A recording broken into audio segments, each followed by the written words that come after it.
22 वर्षांची प्रतीक्षा संपली. 3276 कंत्राटी कर्मचाऱ्यांना दिलासा.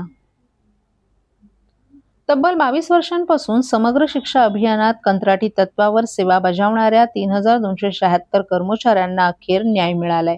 राज्य शासनानं एक वेळच्या विशेष बाब म्हणून समकक्ष वेतन श्रेणीतील अधिसंख्य पदे निर्माण करून पात्र कर्मचाऱ्यांना त्यावर नियुक्ती देण्याचा ऐतिहासिक शासन निर्णय जाहीर केलाय.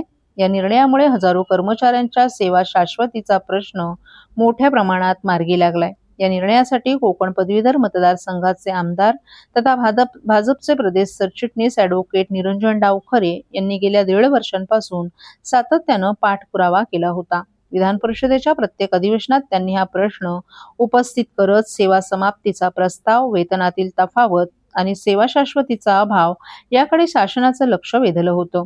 मुख्यमंत्री देवेंद्र फडणवीस यांच्या अध्यक्षतेखाली झालेल्या बैठकीत या विषयाची गंभीर दखल घेण्यात आली.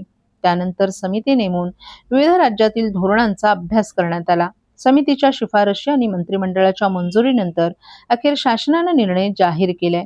30 जून 2026 पर्यंत 10 वर्ष किंवा त्यापेक्षा अधिक सेवा पूर्ण केलेल्या 3276 कंत्राटी कर्मचाऱ्यांसाठी अधिसंख्य पदं निर्माण करण्यात येणार आहेत. त्यांच्या विद्यमान पदांची समकक्ष नियमित पदांशी सांगड घालून वेतन श्रेणी निश्चित केली जाईल. सध्याचं वेतन संरक्षित राहणार असून त्यासोबत महागाई भत्ता आणि प्रवास भत्ताही मिळणार आहे.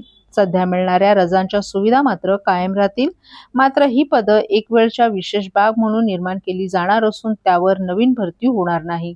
संबंधित कर्मचारी सेवेत असेपर्यंतच ही पदे अस्तित्वात राहणार आहेत. पदोन्नती, एसीपी, निवृत्ती वेतन, कुटुंब निवृत्ती वेतन किंवा अनुकंपा नियुक्तीचा लाभ या कर्मचाऱ्यांना लागू होणार नसल्याचं शासनानं स्पष्ट केलंय.